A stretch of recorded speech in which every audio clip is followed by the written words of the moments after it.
Apparently, this show was not called Cooking for Love, it was Cooking for One. Thanks for making that clear to me, Jim. You're welcome. So today we're going to be making a sandwich. What type of sandwich? I don't know, sandwiches are really easy to make. Technically, anything between 2 pieces of wheat that's edible is a sandwich. First thing that we're going to need is a beer. So take a drink. Now what's really important here is that not all sandwiches are made equal. What sandwich is right for you depends on a lot of factors, including body shape, weight, lifestyle, workspace, and the type of sandwich that's incredibly high carb and is easy to make is peanut butter. Now, as I make this, peanut butter is still incredibly cheap, but it's high in carbs, and the truth is I expect it to go up in value. So feel free to grab onto a few jars since that stuff doesn't expire. I fully expect this to become the next oil. The great thing about peanut butter is that it is very sticky. Pretty much anything sticks to it, including bananas. Nothing like a fruit sandwich. In fact, peanut butter and bananas were Elvis Presley's favorite snack. He liked to have his bananas mashed onto a sandwich, but that's disgusting. We are going to just slice the bananas into nice little pieces like civilized people, and they'll be all mashed by the time they get to your stomach. Next up, we need some knives for the bread and butter. Jim, do you have any knives?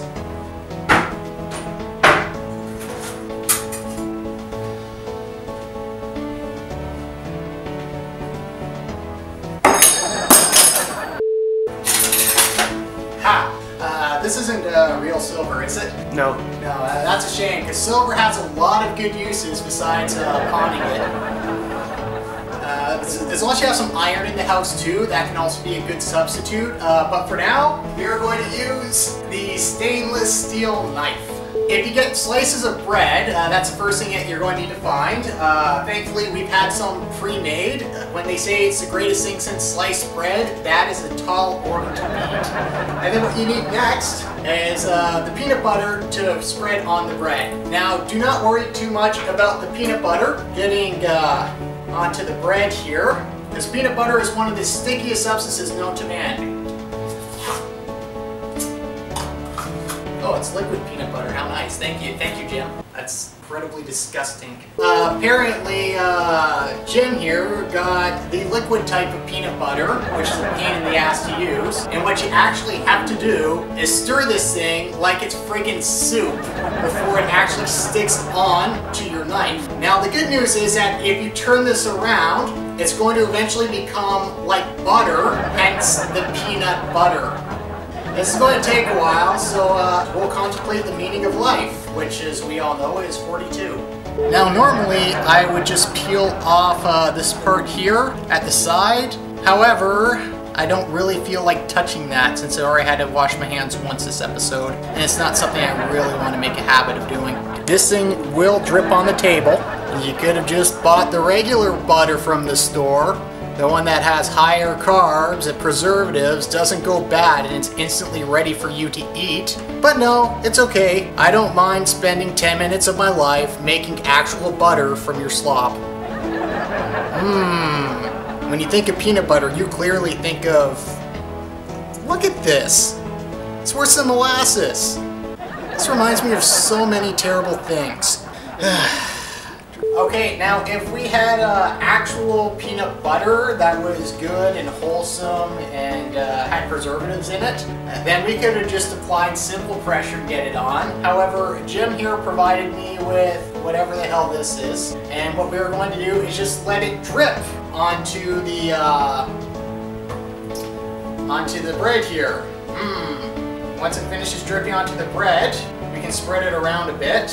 I like to call this the French technique.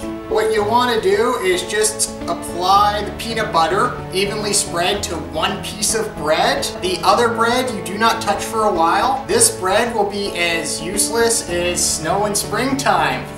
Next up is the banana. The easiest way to open a banana here is to peel it from the top. like so. The nice thing about bananas is that they fit perfectly into your hand. I like to believe that this is because of evolution. Bananas and fruit have long since recognized mankind as its superior and have evolved to better suit our eating needs. Because of this, we occasionally give thanks to them by replanting their brethren in the springtime. Next thing we want to do is take a drink, followed by another drink.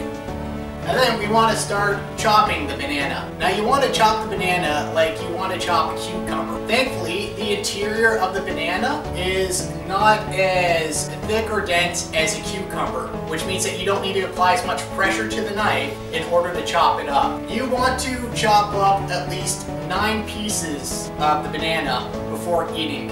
If you're feeling brave and the banana has the proper girth, you can chop up to 12. The nice thing about chopping the banana is that you can use the same knife that you use to put on the peanut butter. This means less mess for you once you're done. The first chopping part here is absolutely useless. You can eat this right now if you want.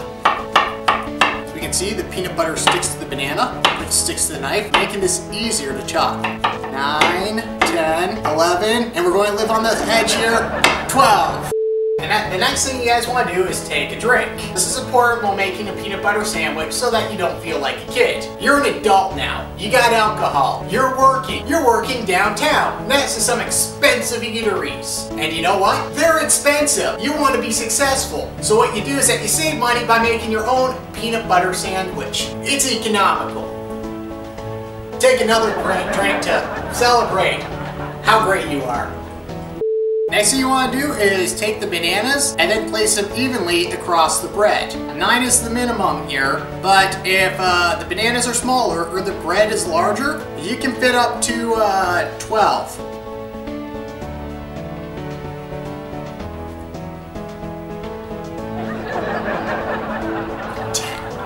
Now to celebrate, we take a drink, followed by another one.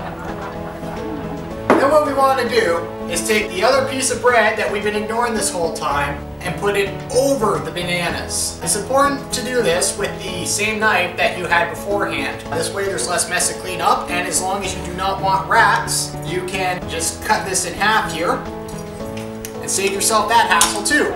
You celebrate this and how efficient you are by taking another drink.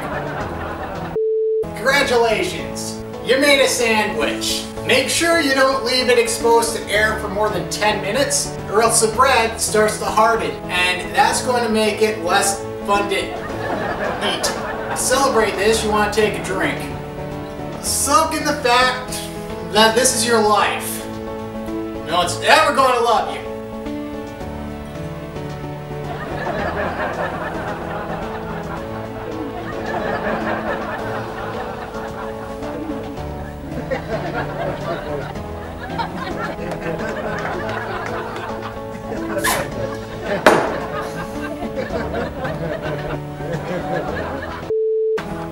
That's okay. Love's expensive. One, they're never going to pay for your dinner if you take it to a fancy place. Save your money, and then your dignity. By eating a banana that you made at home in a sandwich.